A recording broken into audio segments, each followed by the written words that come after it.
Полицейские ищут потерпевших от действий подозреваемых в убийстве 58-летнего казанца. Напомним, преступление произошло 18 декабря прошлого года в поселке Константиновка. Тогда, по версии оперативников, предполагаемые злоумышленники расстреляли мужчину из боевого и травматического пистолетов, забрали его сумку и скрылись.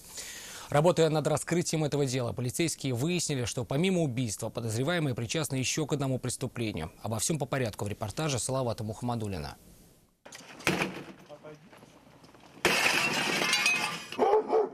Всех 7 подозреваемых задержали еще в марте этого года. Для их поимки полицейские выехали по 6 адресам одновременно.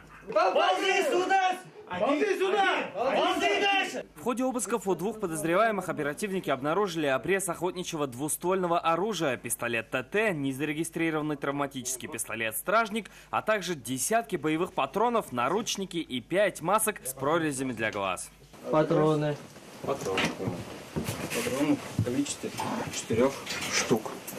По версии стражи порядка, задержанные причастны к убийству 58-летнего казанца 18 декабря минувшего года в поселке Константиновка. Мужчина, как выяснили полицейские, занимался незаконной банковской деятельностью по обналичиванию денег и периодически перевозил крупные суммы. Его расстреляли в подъезде у дверей своей квартиры. Супруга мужчины не пострадала, лишь по счастливой случайности.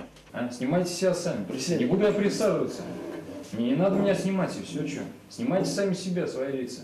Вскоре оперативники выяснили, что помимо убийства подозреваемые причастны еще к одному преступлению. В ходе работы над раскрытием убийства сотрудники МВД Татарстана выяснили, что 5 из задержанных могут быть причастны еще к одному преступлению – похищению 51-летнего мужчины.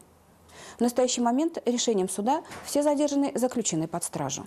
Полицейские не исключают, что задержанные могут быть причастны и к другим преступлениям. И просят всех, кто пострадал от действий подозреваемых лиц или обладает информацией об их деятельности, обратиться по телефону, указанному на экране. Салават Мухаммадуллин, Айрат Назипов, ВЗ-112.